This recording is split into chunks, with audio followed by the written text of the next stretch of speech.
नमस्कार फ्रेंड्स मु शक्ति आपण देखुंती नरसिंहा क्रिएशंस पेज। तो फ्रेंड्स आज वीडियो रे वर्तमान बड़ मुख्य खबर उपर नजर पकाइबा जहाँकि आपण माने समस्ते जानि रखिबा निहाती दरकार। तेबे कोन रही आज वीडियो रे वर्तमान बड़ मुख्य खबर आपण माने जानिबा पई वीडियो को शेष पर्यंत देखंतु जहाँद्वारा कि आपण माने डिटेल्स इंफॉर्मेशन पाई परिबे। एवं फ्रेंड्स ता पूर्व ए वीडियो गोटे लाइक करंतु जदि पारुछंती आपनकर सांग साथी मानकु वीडियो को शेयर करनतु। जदि फ्रेंड्स आपण माने आमो चैनल ले नुआ ही वीडियो देखुछंती पूर्व केबे भी हमरो चैनल को सब्सक्राइब करनाती तबे निहाती चैनल को सब्सक्राइब करे सहित पाखे आस्तुवा बेल आइकन को बजाय रखतांतु। तो फ्रेंड्स नंबर 1 रही होली काहेकि पालन कर जाए जानि रखंतु। जानिछंती कि जानतु या पछर ऐतिहासिक कारण देश रे रंग गुड़िकर बहुत महत्व रही। जेकोसी खुशी रे रंग निश्चित भाव व्यवहृत होता है। यह रंगर इतिहास अनेक पुराणा। अवश्य देश में वर्षकु थरे होलीर पर्व पालन कर जाए यार भी अनेक ऐतिहासिक महत्व रही। तेबे आसंतु जानिबा होलीर पर्व काहेकि पालन कर जाए और केबठू किपरि आरंभ है होली। होलीर इतिहास को देखियो गले यह द्वापर युग आरंभ होइतिला। आज जोठी झांसी अच्छी सेठारे हिरण्यकश्यप नामक एक राक्षस राजूति करुथिला। तपस्या बल हिरण्यकश्यप ब्रह्माठार अमर होबार वरदान पाइथिला। याकु नै गर्व करने सह हिरण्यकश्यप निजको भगवान भावियार लगिला। केवल एतिक नुहे से प्रजा को निजर पूजा करने को बाध्य करुथिला। किंतु हिरण्यकश्यपर एही कथा को निजर पुत्र भक्त प्रहलाद ही मानि नथिले और तांको पूजा करने को मना करथिले। से भगवान विष्णु को पूजार्चना करने को लगिथिले। एथिरे हिरण्यकश्यप अत्यधिक रागी जाइथिला। से प्रहलाद को हत्या करने पई षड्यंत्र आरंभ करथिला। से प्रहलाद को हाथी द्वारा हेउ बा उच्च पहाड़रू ठेली देई मारिदेबार योजना करथिला। किंतु प्रहलाद बंची जाइथिले। होलिका नामक हिरण्यकश्यपर जने भौणी थिले तांको निया भी जळाई पारिबनी बोली वरदान मिलिथिला। होलिका नियारे प्रवेश करी भी तांकर किछि क्षति होउनथिला। भक्त प्रहलादଙ୍କ सह नियारे प्रवेश करने को हिरण्यकश्यप तांका भौणी होलिका को कहिथिले। किंतु होलिका निजर वरदान विषय भूली जाइथिले जे से जदि आउ का सहित जिबे ताहले निजे जळी जिबे। होलिका भाई हिरण्यकश्यपर कथारे आसी जाई प्रहलाद को नहीं नियारे प्रवेश करथिले किंतु से निजे जळी जाइथिले। सेपठारु होलीर गोटे दिन पूर्व समग्र देश में होलिका दहन और परदिन होली खेला जाए। कह जाए कि असत्य उपर सत्यर विजय होइछे। एथर देश में होली मार्च 18 तारिख में पालन कर 17 तारिख में होलिका दहन अर्थात आज दिन को पालन कर दिन लोक माने लोक नृत्य गान करती एवं विभिन्न प्रकार खाद्य प्रस्तुत करी खाइथांती। किछि स्थान में चलित वर्ष 19 तारिख दिन होली पालन कर देखा पर खबर श्रीमंदिर में चली महाप्रभु दोल उत्सव नीति। आज दोलवेदी मेंढा पोड़ी नीति बड़देउड़ में चली महाप्रभु दोल उत्सव नीति। यही अवसर में गुरुवार दोलवेदी मेंढा पोड़ी विधि अनुष्ठित हो। सन्धार श्री दलगोविंद भूदेवी और श्रीदेवी दोलवेदी विजय हेबे। श्रीमंदिर में मध्याह्न धूप बढ़िला परे नीति आरंभ होइछे। याहाकु होलिका दहन उत्सव बोली मध्य कहुए। यही उत्सव में मारवाड़ी संप्रदायर श्रद्धालु माने अधिक संख्यार सामिल होइथांती। श्रीमंदिर में चाचेरी बेश महाप्रभु भक्त मान दर्शन देवे। महाप्रभु दोल महोत्सव में सामिल होगा आज श्रीक्षेत्र में हिंदुस्तानी यात्री भीड़ देखा मिली। देखा पर खबर गाधोया बेले बुड़ीगले 3 जन छात्र जड़े मृत। तीर्तोल महानदी पोसल घाटर अघटन बुड़ीगले 3 छात्र जनकर मृत्यु होता बेले अन्य 2 जन को उद्धार कर जाइछि। स्थानीय लोके समस्त को उद्धार करथिले। मृतक हेले गोपसलपुर संखेश्वर बड़ जिंगल गाँव नृसिंह दासक पुओ विवेक दास। गुरुतर मानक घर भी गोपालपुर बड़ जिंगल गाँव में बोली जनापड़ी। उद्धार 2 छात्र को मणिजंगा गोष्ठी स्वास्थ्य केन्द्र में भर्ती कर 5 जन गाधोवा जाउथिबा बेले घटिथिला अघटन। खरादिन आरंभ होता बेले 5 सांग मिसिक नदी को गाधी जाइथिले। गाधोवा समय गभीर जल भितर को चली जाइथिले सभिए। एही समय 5 जन को मध्यरु 3 जन बुड़ी जाइथिले। सेही समय गाधुवा स्थानीय लोक माने उद्धार करिया पई धाई आसिथिले। फल समस्त को उद्धार करिबारे सफल होइथिले स्थानीय लोके। बेले 2 जन अवस्था गुरुतर रहिथा बेले जन छात्र मृत्यु घटिथिबा सूचना मिली। उद्धार छात्र को तत्क्षणात स्थानीय मेडिकल मणिजंग गोष्ठी स्वास्थ्य केन्द्र में भर्ती कर जाइथिला। सेपटे एभली घटना स्थानीय अंचल में चर्चा सृष्टि करिछि। समस्ते यही खबर में मर्माहत हो पड़ती। देखा पर खबर रूसिया यूक्रेन युद्ध लगी रहिले बढ़िब आणविक आक्रमण विपद। रूसिया यूक्रेन उपर आक्रमण होबार 3 सप्ताह बीती गलानी। युद्धर परिणाम भयंकर रही। जदि परमाणु बोमा व्यवहृत हुए तेबे यह बड़ विनाशर कारण हो पारे। अनुमान कर रूसिया निकट में प्राय 2000 आणविक अस्त्र शस्त्र रही जहाँ युद्ध क्षेत्र में सहजरे व्यवहार कर तेबे एगुड़ी टेक्निकल परमाणु अस्त्र कहुए। एपरी अनेक आधुनिक कौशल परमाणु अस्त्रशस्त्र अच्छी जहाँ जापान हिरोशिमा एवं नागासाकी उपर पड़िथिबा परमाणु बोमा अपेक्षा अधिक विनाशकार कारण होई पारे। आ देखिबा उत्ती खबर अमेरिका को डराउछि रूस रो सस्ता तेल। यूक्रेन माटी पलटिछि युद्ध क्षेत्र। रूस सेठरे प्रतिदिन तांडव रचुछि। नष्ट होउछि संपत्ति, जाउछि साधारण लोकंक जीवन। अमेरिका और नाटो देश सैन्य सहायता जोगाई नथिले भी यूक्रेन को अस्त्रशस्त्र और मानविक सहायता जोगाइछन्ति। या सहित रूस उपरे प्रतिबंधक लगाई चलिछन्ति, जार प्रभाव रूस अशोधित तेल रप्तानी उपर पड़ी। एमती स्थिति में रूस भारत को रिहाती दर में तेल देवाक ऑफर देछि। एमितिरे भी बैरेल पिछा 20 ରୁ 25 डॉलर कम टंके तेल देवाक बंधु राष्ट्र भारत को ऑफर देछि रूस। एमिति ऑफर सुनी अमेरिका बाया पागल भली होउछि। स्थिति एमिति जे अमेरिका भारत को चेतावनी देछि। से कहिछि भारत जदि रूस पाखरु तेल किणे तेबे यह आक्रमणकारी रूस सहित छिड़ा हेबा परी हेबो बोली अमेरिका कहिछि। एथुरु गोटे प्रश्न उठुछि, भारत रूस चीन मध्य बढ़ुवा व्यावसायिक घनिष्ठता अमेरिका को डराउछि कि? देखिए उत्ती खबर एसबीआई नुआ स्कीम 342 टंका जमा करी पांतु 4 लाख टंकार बंपर फायदा। एसबीआई ग्राहक मानक पई जरूरी खबर। देशर सबुठु बड़ सर्वजनीन बैंक को नहीं आसला पुणी एक बड़ अपडेट। एथिरे ग्राहकों को फायदा जोगाइबा पई बैंक देउछि बड़ ऑफर। कोविड-19 पर लोक माने बीमा उपरे अधिक फोकस करुछंती। सरकार ठारू आरंभ करी अन्य समस्त कंपनी लोक मानक पई बढ़िया ऑफर आणुछंती। एही क्रम में देशर सार्वजनिक क्षेत्र सबुठु बड़ बैंक एसबीआई कम टंकारे इंश्योरेंस सुविधा देउछि। सरकार देउछंती कम टंकारे इंश्योरेंस सुविधा। सरकार को स्कीम प्रधानमंत्री सुरक्षा बीमा योजना एवं प्रधानमंत्री जीवन ज्योति बीमा योजना अंतर्भुक्त ग्राहकों को 4 लाख टंका पर्यंत ऑफर देउछि। सबुठु बड़ कथा होछि एथिबे ग्राहकों को मात्र अल्प टंका देबाको हेबो। माने मात्र 342 टंका ग्राहक माने एबे मोट 4 लाख टंकार लाभ उठाई परिबे। देशर सबुठारु बड़ सार्वजनिक bank SBI state bank of India निजर ट्विटर हैंडल रे एही स्कीम संपर्क में सूचना देइछे। तेबे एथिरे से बीमा करने को निर्देश देइछे। माने आपण 342 टंका निवेश करी 4 लाख टंका पर्यंत सहायता राशि पाई परिबे। या ऑटो डेबिट सुविधा द्वारा खाताधारकों प्रीमियम रे माइनस करे जीवो। व्यक्ति केवल निजर बचत खाता माध्यम रे योजना रे शामिल होइबे। सेहीपरि प्रधानमंत्री जीवन ज्योति बीमा योजना रे बीमा धारकों मृत्यु हेले नोमिन को 2 लाख टंका पर्यंत राशि मिलिबो।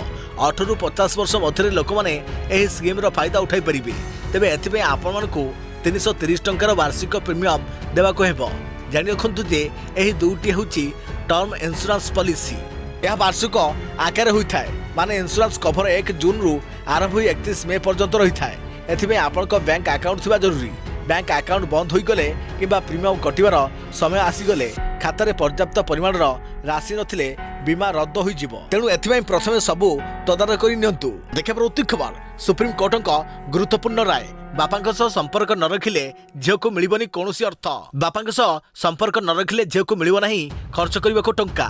एने आज एक गुरुत्वपूर्ण राय प्रकाश करिसंती मान्यवर सुप्रीम कोर्ट। गुरुवार कोर्ट कहिसंती जे झियो जदि निजर बापांक ठारू अलगा हो जाए बा बापांक सह कोनोसी संपर्क न रखे तेबे बापा झियोर कोनोसी खर्च उठेबाको बाध्य नहंती। जस्टिस संजय किशन एवं एमएम सुंदरेशन को नहीं गठित बेंच दुई पक्ष मध्य छाड़पत्र सहित जड़ित एक मामलार शुणाणी समय यह राय देइछंती।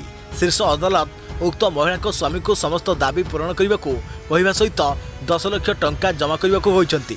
2 मास भितर एही टंका कोर्ट रे जमा करने को निर्देश रहितबा बेले एही राशि अभियोगकारिणी पत्नी को प्रदान कर जीवो। सुप्रीम कोर्ट स्पष्ट कहिसंती जे जदि जमा तारीखर 1 मास मध्य राशि दाबी न करती तेबे यह 91 दिन एफडीआर रे रखा जीवो। झर शिक्षा और बाहागर खर्च को नहीं एक अभियोग रे कोर्ट कहिसंती जे झर बयस बे 20 वर्ष भविष्यतर रास्ता बाछिया पई तार अधिकार अछि किंतु आवेदनकारी शिक्षा पई खर्च मागी परिबे नाही। एक प्रकार कहिबाकू गले जे कोनोसी राशि दाबी करिबा पई हकदार नुहे किंतु परिपक्षर स्थायी जीवन बिताइबा पई भत्ता राशि निर्धारण करबा जरूरी। आमे वर्तमान मध्य ध्यान देउछु जे प्रतिपक्ष जदि झियो को समर्थन करने को चाहती तेबे बंचिबा पई खर्च देई परियो बोली कोर्ट कहिसंती। देखिबा प्रति खबर एक्शन मोड रे मान लांच मागिबा बेलर वीडियो रेकॉर्ड करी पठाइबाकू कहिले। एक्शन मोड रे पंजाब मुख्यमंत्री भगवंत मान बुधवार मुख्यमंत्री भावे शपथ नहीं मान एबे से दुर्नीति को रोकिया पई गोटे हेल्पलाइन नंबर जारी करिवे बोली घोषणा करिसंती। मार्च 23 रु एही नंबरटी लोकंक पई कार्यक्रम हेबो से ट्वीट जोगे एही सूचना दैछंती। पंजाबर 17तम मुख्यमंत्री भावे शपथ नेथिबा मान ट्वीट करी कहिसंती भगत सिंह शहीद दिन दिवस ठारू आमे दुर्नीति विरोधी हेल्पलाइन नंबर जारी करिबु। उक्त हेल्पलाइन नंबरटी मोर पर्सनाल व्हाट्सएप नंबर हेब। जदि केही भी आपन को लांच मागंती तेबे ताहाले तार वीडियो ऑडियो रिकॉर्ड करी मते पठाई देबे। भ्रष्टाचार विरोध में सख्त कार्यानुष्ठान ग्रहण कर पंजाब रे एणिकी भ्रष्टाचार चलिबो नहीं। देखा उत्तुक खबर कैमरामैन मानस स्वाई हत्या घटना शर्मिष्ठा सह फेरार हो जाइछन्ती सहयोगी झुना भोई। कैमरामैन मानस स्वाई हत्या घटना रे शर्मिष्ठा सह फेरार हो जाइथिबा रहस्यमयी महिला को नहीं बढ़ुची अड़ुआ महिला जनकर परिचय मिली। से होचन्ती भुवनेश्वर वीरबंध गाँव झुना भोई। एही घटना रे मोस्ट वांटेड थिबा शर्मिष्ठा सह झुना फेरार थिबा पुलिस कहउथा बेले झुना निखोज होई जेथवा नै तांकर स्वामी थाना रे रिपोर्ट करिसंती। देखा उत्तुक खबर कमिला सोना दर जानतु आपनक शहर रे केते अछि सोनार दाम। आज भारतीय बजार रे 22 कैरेट सोना दाम 10 ग्राम प्रति 300 टंका कमी 47,300 टंका रहिथबा बेले 24 कैरेट सोना मूल्य 10 ग्राम प्रति 330 टंका कमी 51,600 टंका रही। मुंबई में 22 कैरेट और 24 कैरेट मूल्य 47,300 टंका और 51,600 टंका थिबा रेकर्ड होता बेले नुआदिल्ली रे एही दर यथाक्रमे 47,300 टंका और 51,600 टंका रही। देशर प्रमुख सहर मानकर भी सोना दर में किछिटा परिवर्तन आसी। राजधानी भुवनेश्वर में 22 कैरेट और 24 कैरेट सोना मूल्य 10 ग्राम प्रति यथाक्रमे 47,300 टंका और 51,600 टंका होइछे। प्रमुख सहर चेन्नई में 22 कैरेट मूल्य 48,690 टंका रही बेले 24 कैरेट मूल्य 52,280 टंका थिबा रेकर्ड होइछे। प्रमुख सहर कोलकाता रे यथाक्रमे 47,300 टंका और 51,600 टंका रही। आज रूपा किलोग्राम प्रति 1,100 टंका कमी 67,900 टंका रही नहीं रेकर्ड होइछे। जदि आपण सोनार शुद्धता चेक करने को चाहते ताले आपण BIS केयर आप रे सोनार शुद्धता जांच करि परिबे। एही आप माध्यम आपण केवल सोनार शुद्धता जांच कर जड़ित कौन जिनिस को नहीं अभियोग करें। देखा उत्तुक खबर स्कूल रे श्रीमद भगवत गीता पढ़े स्कूल पिला गीता को नहीं आयोजन हेब प्रतियोगिता। तेबे जानतु क्यों सरकार आनिले एमिति नीति। श्रीमद भगवत गीता पढ़े स्कूल पिला 6ष्ठ श्रेणी आरंभ कर द्वादश श्रेणी पर्यंत पिलामाने स्कूल और कॉलेज रे भगवत गीता पढ़े। निजर राज्य में एवं एभली किछि नुआ शिक्षा नीति आनिछन्ति गुजरात सरकार। तेबे गुजरात सरकार को एही नुआ शिक्षा नीति अनुसार प्रवेशर सबु स्कूल रे पिला मानकु भगवत गीतार सिद्धांत और मूल्यबोध पढ़ा जिवो। सरकार तरफ जारी कर जाइतिबा सूचना मुताबक स्कूल रे पिला माने गीता संबंधी ज्ञान और यार मूल्यबोध को जानिया पई गीता उपरे विभिन्न वक्तृता प्रतियोगिता श्लोक गान और साहित्य आयोजन मध्य करे जिवो। तेबे सरकार को एही घोषणा पछरे आगो को आसुथुवा विधानसभा निर्वाचन ही प्रमुख कारण बोली कह जाइछे। देखा उत्तुक खबर एप्रिल 28 रु युक्त 2 परीक्षा सेचेसी पक्षरु प्रकाश पाइला विज्ञप्ति। एप्रिल 28 तारिख हेब युक्त 2 परीक्षा कला वाणिज्य विज्ञान और धंदामूलक शिक्षा परीक्षा हेब। एने सीएचएससी पक्षरु विज्ञप्ति प्रकाश पाई। 1,20,000 छात्र छात्री परीक्षा देबे। खरा को दृष्टि रखी प्रत्येक दिन गोटाए सिटिंग रे परीक्षा करे जीवो। सकाळ 9 रु परीक्षा आरंभ हेब। निज शिक्षक मानक द्वारा समस्त प्रैक्टिकल परीक्षा करे जीवो। वार्षिक परीक्षार 80% और क्वार्टर एंड रे होइतबा परीक्षा रे 20% मार्क को हिसाब को निया जीवो। तबे युक्त 2 परीक्षा रे पिला को केमिति मिलिबो मार्क एने छात्र छात्री और अभिभावकों मन में रही द्वंद्व को विभाग पक्षर दूरीभूत कर मैट्रिक परीक्षार्थी चूड़ांत मार्क पर 3टी विकल्प मूल्यांकन व्यवस्था थिबा बेले युक्त 2 2टी व्यवस्था कर देखा उत्तुक खबर कोड़े अवपात परिणत हुई 21 बात्यार रूप नेब असानी। आसानी प्रभाव में 80 ରୁ 90 किलोमीटर 90 ରୁ 100 किलोमीटर बेगर पवन बहबार आशंका। दक्षिण पूर्व बंगोपसागर सृष्ट लघुचाप आसंता सप्ताह पहुंचबार आशंका रही। सृष्टि होता लघुचाप बर्तमान केंद्रीय बंगोपसागर केन्द्रीभूत होइछे। यह धीरे धीरे पूर्व और उत्तर पूर्व दिगरे गति करने नहीं पूर्वानुमान करिछि भारतीय पाणीपाग विभाग। पाणीपाग विभागर पूर्वानुमान अनुसार 19 तारिख सकाळ सुधा दक्षिण पूर्व बंगोपसागर और यार आखपाख दक्षिण अंडमान सागर में वर्ल्ड मार्क लो प्रेसर केन्द्रीभूत हेब। उत्तर उत्तर पश्चिम दिगरे अंडमान निकोबर द्वीपपुंज पाखरे गति करिबो। 20 तारिख सुधा अवपात परिणत हेब। 21 तारिख सुधा यह बात्यार परिणत हो पारे बोली आकलन करिसेंती IMD DG मृत्युंजय महापात्र। यही संभाव्य सामुद्रिक झड़ 23 तारिख सकाळ सुधा बांग्लादेश म्यांमार पाखरे पहुंची जिवो। यार प्रभाव में आसंता 19 तारिख अंडमान निकोबर द्वीपपुंज और यार आखपाख समुद्र कूलवर्ती अंचल में प्रबल अति प्रबल वर्षा होबार संभावना रही। यह समय 40 ରୁ 50 किलोमीटर बेगर पवन बही पारे। बेले बेले पवन बेग 70 ରୁ 90 किलोमीटर छुईब और स्थाने स्थाने 90 ରୁ 100 किलोमीटर छुई पारे। ଏହି ସମୟରେ ମତ୍ସ୍ୟଜୀବୀମାନଙ୍କୁ ଆସନ୍ତା ବୁଧବାର ବଙ୍ଗୋପସାଗରର ଦକ୍ଷିଣ ଅଞ୍ଚଳ ଏବଂ ଦକ୍ଷିଣ ପୂର୍ବ ବଙ୍ଗୋପସାଗର ଏବଂ ଆଣ୍ଡାମାନ ସାଗରରେ ମାଛ ଧରିବାକୁ ନ ଯିବାକୁ ବାରଣ କରାଯାଇଛି। ଦେଖିବା ଉତ୍ତୀ ଖବର ବଢ଼ିବାରେ ଲାଗିଛି ଗ୍ରୀଷ୍ମ ପ୍ରଭାବ 21ରୁ ସକାଳ ସ୍କୁଲ ରାଜ୍ୟରେ ଗ୍ରୀଷ୍ମ ପ୍ରଭାବ ବଢ଼ିବାରେ ଲାଗିଛି। ଖରା ଯୋଗୁଁ ଛାତ୍ରଛାତ୍ରୀଙ୍କ ଯାତାୟାତରେ ସମସ୍ୟା ସୃଷ୍ଟି ହେବାର ଆଶଙ୍କା ଦେଖାଦେଇଛି। ବୁଧବାର ରାଜ୍ୟର 3ଟି ସହର ଦିନର ତାପମାତ୍ରା 40 ଡିଗ୍ରୀ ଓ ତାଠାରୁ ଅଧିକ ରହିଛି। 40.5 ଡିଗ୍ରୀ ସହ ବଲାଙ୍ଗୀର ରାଜ୍ୟର ଉତ୍ତପ୍ତ ସହର ହୋଇଛି। ଗ୍ରୀଷ୍ମ ପ୍ରଭାବ ବଢ଼ୁଥିବାରୁ ଏହାକୁ ଦୃଷ୍ଟି ରଖି ବିଦ୍ୟାଳୟ ସମୟ ବଦଳାଇବାକୁ ସରକାରୀ ସ୍ତରରେ ବିଚାର ବିମର୍ଶ ଚାଲିଛି। ତେବେ ଏନେଇ ରାଜ୍ୟ ବିଦ୍ୟାଳୟ ଓ ଗଣଶିକ୍ଷା ବିଭାଗ ପକ୍ଷରୁ ରାଜ୍ୟର ସରକାରଙ୍କୁ ପ୍ରସ୍ତାବ ଦିଆଯାଇଥିବା ଜଣାପଡ଼ିଛି।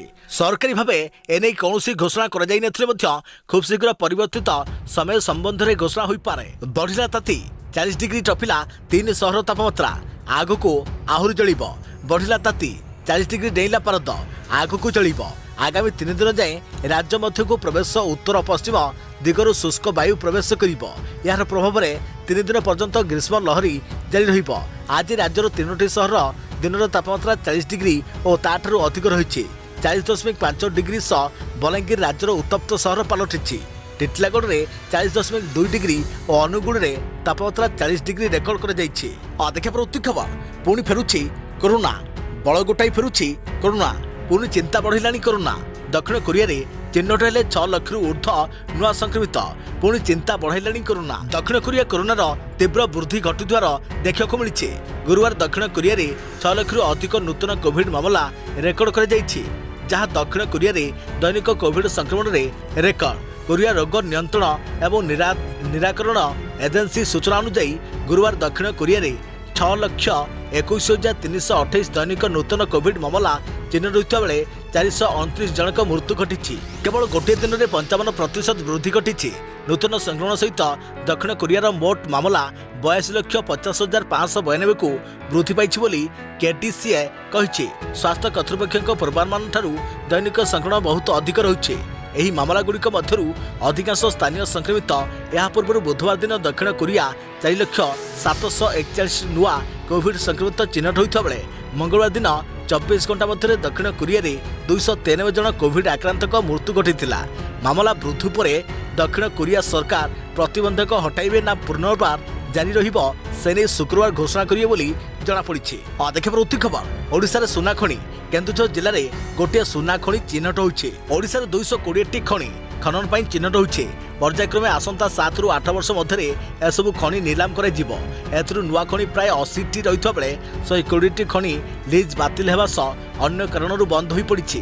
ରାଜ୍ୟସଭା ସାଂସଦ ପ୍ରଶାନ୍ତ ନନ୍ଦଙ୍କ ଏକ ପ୍ରଶ୍ନର ଉତ୍ତରରେ କେନ୍ଦ୍ର ଖଣି ମନ୍ତ୍ରୀ ପ୍ରହ୍ଲାଦ ଯୋଶୀ ଏଭଳି ତଥ୍ୟ ରଖିଛନ୍ତି। 220ଟି ଖଣି ମଧ୍ୟରୁ ପ୍ରାୟ 80ଟି ଖଣିରେ ଲୁହାପଥର, ମାଙ୍ଗାନିଜ୍ ଓ ବକ୍ସାଇଟ୍ ରହିଛି। କେନ୍ଦୁଝର ଜିଲ୍ଲାରେ ଗୋଟିଏ ସୁନା ଖଣି ଚିହ୍ନଟ ହୋଇଥିଲା ବେଳେ 8ଟି କୋଇଲା ଖଣି ଏବଂ 17ଟି ଡେକୋରେଟିଭ୍ ଷ୍ଟୋନ୍ ଖଣି ବି ଚିହ୍ନଟ ହୋଇଛି। ଦ୍ରୁତଗତିରେ ବଢ଼ୁଛି ରାଜ୍ୟରେ ଖଣି କାରବାର। 15,000 କୋଟିରେ ପହଞ୍ଚିଛି ରାଜ୍ୟର ଖଣି ରାଜସ୍ୱ।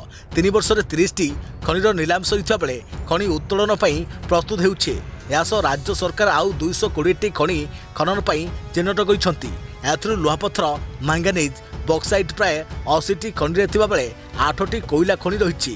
ସେହିପରି କ୍ୱାର୍ଟଜ ଖଣି 23ଟି ରହିଥିବା ବେଳେ ଡେକୋରେଟିଭ୍ ଷ୍ଟୋନ୍ ଖଣି 8ଟି ରହିଛି। ରାଜ୍ୟସଭା ସାଂସଦ ପ୍ରଶାନ୍ତ ନନ୍ଦଙ୍କ ଏକ ପ୍ରଶ୍ନ ଉତ୍ତରରେ ଏଭଳି ତଥ୍ୟ ଦେଇଛନ୍ତି କେନ୍ଦ୍ର ଖଣି ମନ୍ତ୍ରୀ ପ୍ରହ୍ଲାଦ ଯୋଶୀ। ଚିହ୍ନଟ ହୋଇଥିବା 220 ଖଣିରୁ ପ୍ରାୟ 80ଟି ଭର୍ଜିନ୍ ଖଣି ରହିଛି। ଏଥିରୁ ଖଣିଜ ଉତ୍ତୋଳନ ପାଇଁ 7ରୁ 8 ବର୍ଷ ସମୟ ଲାଗିବ। ଦେଖିବା ଉତ୍ତୀ ଖବର ସେବାୟତ କୃଷ୍ଣଚନ୍ଦ୍ର ପତିଆରଙ୍କୁ ଗୁଳି ଘଟଣା ସମସ୍ତ ଅଭିଯୁକ୍ତଙ୍କୁ ଚିହ୍ନଟ କଲା ପୁଲିସ।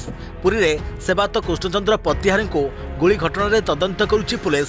ଏହି ଘଟଣାରେ ସମସ୍ତ ଅଭିଯୁକ୍ତଙ୍କୁ ଚିହ୍ନଟ କରାଯାଇଛି ବୋଲି ଏସ୍ପି କହିଛନ୍ତି। ବ୍ୟକ୍ତିଗତ ଶତ୍ରୁତା, ଜମି ବିବାଦ, ଗୁନସିଂହାର ହତ୍ୟା ଲିଙ୍କରେ ତଦନ୍ତ କରାଯାଉଛି। ତେବେ ଏନେଇ ସ୍ୱତନ୍ତ୍ର 4ଟି ଟିମ୍ ଗଠନ କରି ତଦନ୍ତ କରି ଛାନଭିନ୍ କରୁଛି ପୁଲିସ। ଗତକାଲି ଦିବାଲୋକରେ ସେବାୟତଙ୍କୁ ଗୁଳି କରି ହତ୍ୟା କରିଥିଲେ ଦୁର୍ବୃତ୍ତ। ଶ୍ରୀମନ୍ଦିର ପରିଚାଳନା କମିଟିର ପୂର୍ବତନ ସଦସ୍ୟ କୃଷ୍ଣଚନ୍ଦ୍ର ପତିଆରଙ୍କୁ ବାରବାଟୀ ଜାଗାରେ ହତ୍ୟା କରାଯାଇଛି। ଜାଗା ଘରେ ବସିଥିବା ବେଳେ 2 ଜଣ ଦୁର୍ବୃତ୍ତ ତାଙ୍କୁ 3 ରାଉଣ୍ଡ ଫାୟାର କରିଥିଲେ। ବେଶ୍ ନିକଟରୁ ତାଙ୍କୁ ଗୁଳି ମାଡ଼ ହୋଇଥିଲା। ରକ୍ତ ଜୁଡ଼ୁବୁଡ଼ୁ ଅବସ୍ଥାରେ ତାଙ୍କୁ ମେଡିକାଲରେ ଭର୍ତ୍ତି କରାଯାଇଥିଲା। ତେବେ ସେତେବେଳକୁ ପ୍ରାଣ ହରାଇ ସାରିଥିଲେ କୃଷ୍ଣଚନ୍ଦ୍ର। ପୁରୀର ବହୁଚର୍ଚ୍ଚିତ ଗୁନସିଂହାରୀ ହତ୍ୟାକାଣ୍ଡ ମାମଲାରେ ଅନ୍ୟତମ ଅଭିଯୁକ୍ତ ଥିଲେ କୃଷ୍ଣଚନ୍ଦ୍ର। ଗୁନସିଂହାରୀ ହତ୍ୟାକାଣ୍ଡ ଷଡ଼ଯନ୍ତ୍ର ମାମଲାରେ ସେ ସମ୍ପୃକ୍ତ ଥିଲେ। 10 ବର୍ଷ ତଳର ମାମଲାର ରାୟ ଗତ ଜାନୁଆରୀ ମାସରେ ଆସିଥିଲା, ଯେଉଁଥିରେ ସମସ୍ତଙ୍କୁ ନିର୍ଦ୍ଦୋଷରେ ଖଲାସ କରିଥିଲେ। ଏହାପରେ ଏହି ହତ୍ୟାକାଣ୍ଡ ଘଟିଥିବାରୁ ଏନେଇ ସନ୍ଦେହ ବଢୁଛି। କିଏ ଓ କାହିଁକି କୃଷ୍ଣଚନ୍ଦ୍ରଙ୍କୁ ହତ୍ୟା କଲା ସେ ଦିଗରେ ତଦନ୍ତ ହେଉଛି। ସୂଚନା ଅନୁସାରେ ପ୍ରତ୍ୟକ୍ଷଦର୍ଶୀ କହିବା ଅନୁଯାୟୀ 2 ଜଣ ଦୁର୍ବୃତ୍ତ ବାଇକ୍ରେ କୃଷ୍ଣଚନ୍ଦ୍ର ପତିଆନଙ୍କ ମୁଣ୍ଡକୁ 2 ରାଉଣ୍ଡ ଗୁଳି କରିଥିଲେ।